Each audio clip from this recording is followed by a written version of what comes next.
Does the brain count as meat?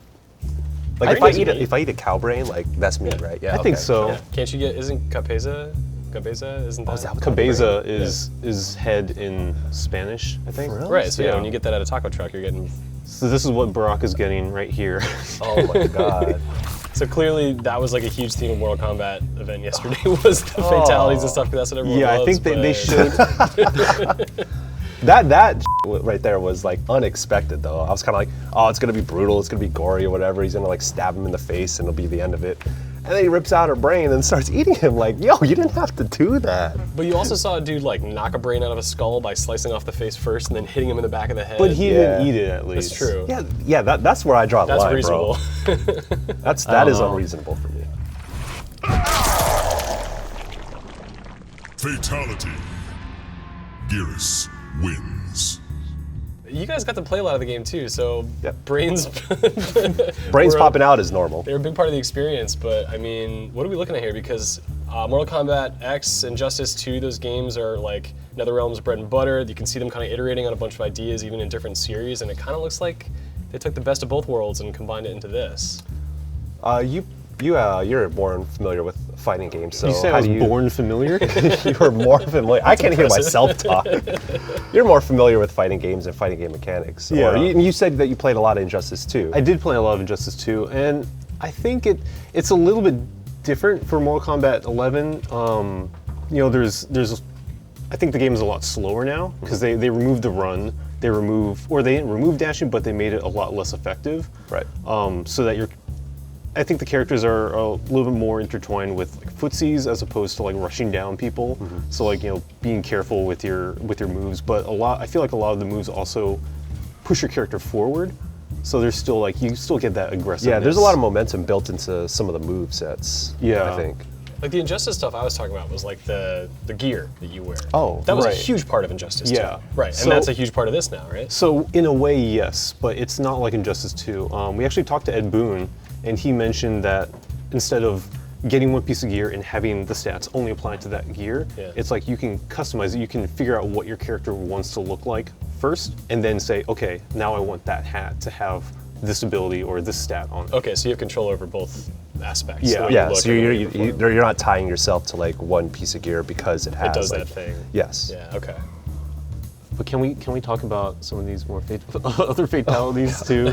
Because I just keep coming back to them, and I'm just constantly amazed at just what they can come up with.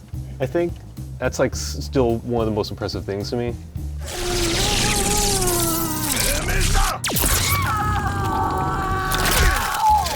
I want to know if they just have one guy. If all he does is just think of. No, I did ask that question though because I think that's like one of the more fascinating things about Mortal Kombat.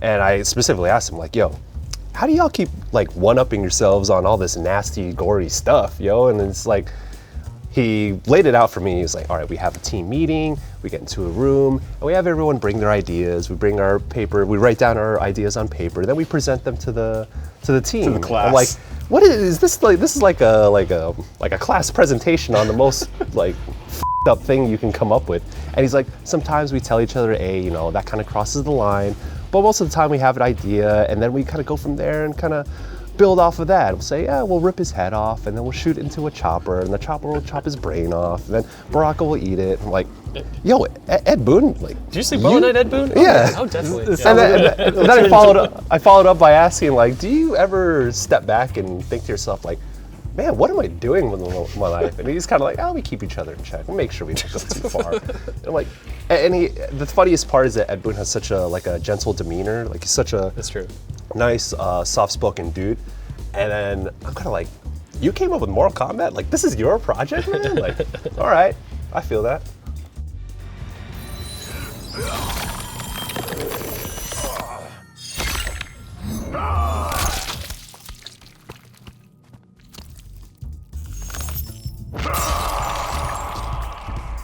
Fatality.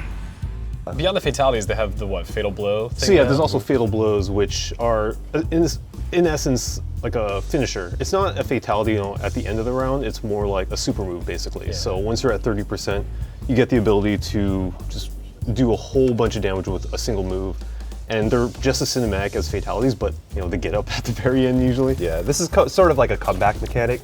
Yeah. Which is why they give it to you once you're at like 30% or less health. Right. And it does quite a bit of damage, so it is pretty effective as a comeback mechanic. You can only use it once per match. Yeah. So you might have to think about when you use it, but I think that it's not tied to any meter. So, Except for your health. That's the only thing. Yes, so it's only tied to your health. So you'll get it no matter what. You don't have to worry about expending meter or saving meter for like, oh, maybe I'll need to use the fatal blow later on. But so it's just there for you to use if you need it. How are you guys feeling about just the game in general? Because I'll be honest, like I was really excited to see more about Mortal Kombat, but now that I'm looking at it, I do worry that like maybe it's too soon for another one. Really? You think Yeah, so? no, I mean, for me personally, though, that's why I'm asking what you guys think. But like, I feel like Mortal Kombat 10 was really good at what it did, and is still probably a pretty viable game. I'm not seeing like hugely like new things here that are like, oh wow, I can't wait to play Mortal Kombat because of this. I definitely see that.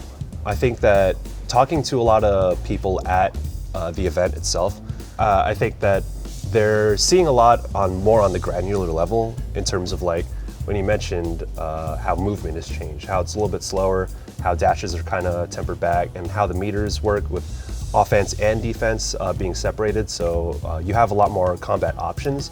Mortal Kombat's a big mainstream series, though. It's not just for the fighting game community. Right, yeah. And then so when you do have that concern, but like, I'm not really seeing it, I'm like, I kind of agree with you in that sense. So, I mean, I don't know, more brutal bullshit, I guess, is kind of the attracting point. But I mean, the more stuff I paid attention to was like those more granular details, because that's where my headspace is at. But if you were probably watching the presentation and like thinking about like, okay, why would I want to jump into this? Injustice 2 was only 2 years ago. MKX still feels like a new game, even though that came out like a little while ago, like 4 years ago. I do feel you on that like maybe it's too soon. I don't think so. I think they've got a good thing going with like the success of Injustice 2, and I feel like they've learned a lot going from Mortal Kombat to Injustice in as far as like cinematic, like the way they portray their characters. Because it's not only the fighting. There's like Injustice 2 had I would say, a really impressive story as well. Yeah. So I think they're also going to do that with this. Like one of the main things I feel like they've learned from Injustice was to make sure that this game is a full package, like a complete package with a K, like from the start. Like there are so many fighting games that I feel that have kind of been released bare bones with the idea that, okay, later on we'll add DLC, we'll add like a story mode, we'll add, more fighters, like a season pass, like they lay out this plan before it's even released. Where Mortal Kombat, I feel like they're gonna have, Mortal Kombat 11, they will have like a lot to do, like just from the start. And I think that's the launch product seems like it's going to have a lot to go with it, and I almost forgot about the story stuff. But when I caught up with Ed and I asked him, it's like, okay, like catch me up on what you guys are doing with the story stuff, and he's like, and when I also asked about the lessons learned from Injustice 2, it's kind of like, yeah, we want to bring a more cinematic approach to this because we've had success with it in the past, and Mortal Kombat brings along like I guess not a deep lore, but it has a storied history, I would say. So they can leverage that to create maybe something unique. They have creative freedom with these characters that people have some attachment to, and I think that will show through in this. At least from that seems like their approach, and They had a cinematic story though for 10.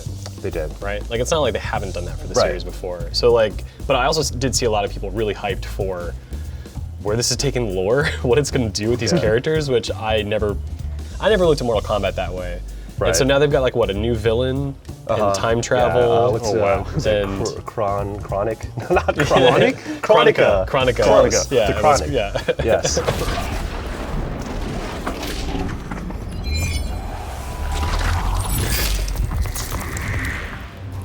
Here to die again, Geras? With each one, your defeat grows closer. It is further than it appears. Round 1. Fight!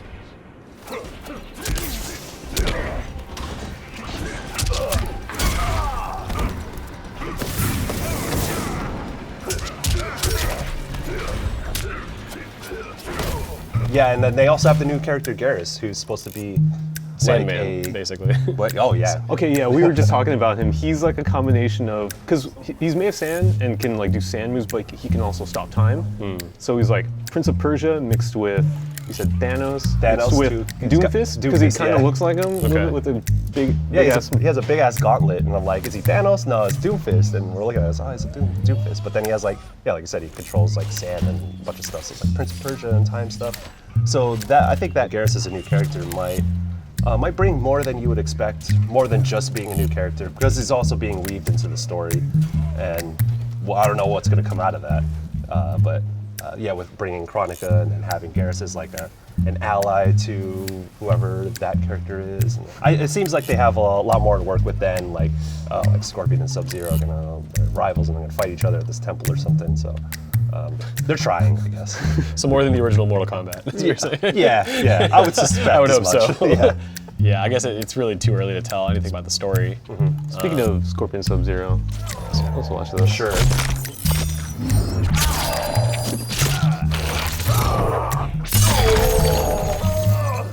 I mean, yeah, it's cool. Like Mortal Kombat is just takes brutality. It's just a fascinating direction that, like, I mean, it started the government's sort of like wanting to crack down on video games and stuff. And then here we are today, and it's like, not everyone loves this. This is great. Like, this is what we look forward to. There's a lot of embracing of that gory style, because it doesn't take itself too seriously. It does look. It doesn't take itself seriously at all. Yeah, really. I mean, not anymore at least. Yeah. And it's for the better. Like I want it to be like over the top and cartoony in a way, because otherwise that should be nasty.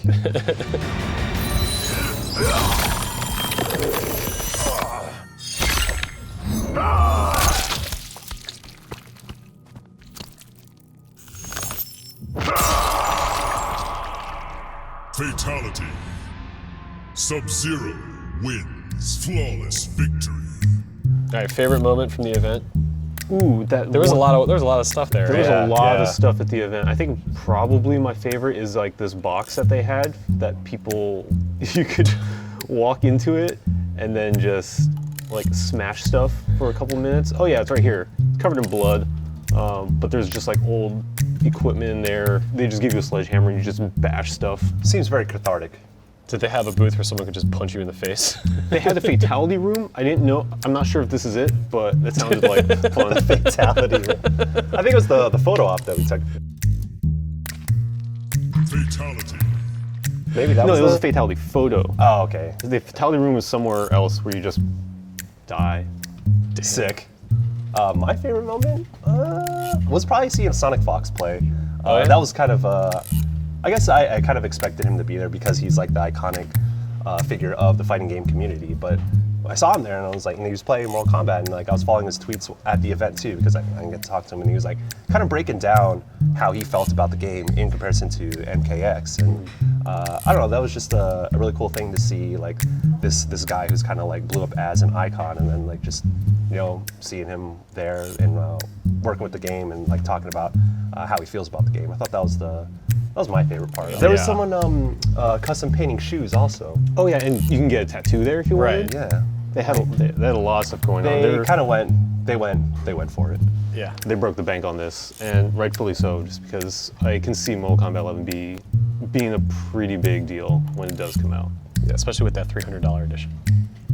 Was it the collector's edition? With the mask, it's $300. Oh, right. I didn't know it. They didn't tell us the price. You know, Yeah, of course. what's funny, we're like, Joey was saying at the event, it's like, what if they had like the collector's edition and it's just like a severed head, and they revealed him like, close enough. Maybe next time. Yeah, we'll sever heads next time, so let's get it.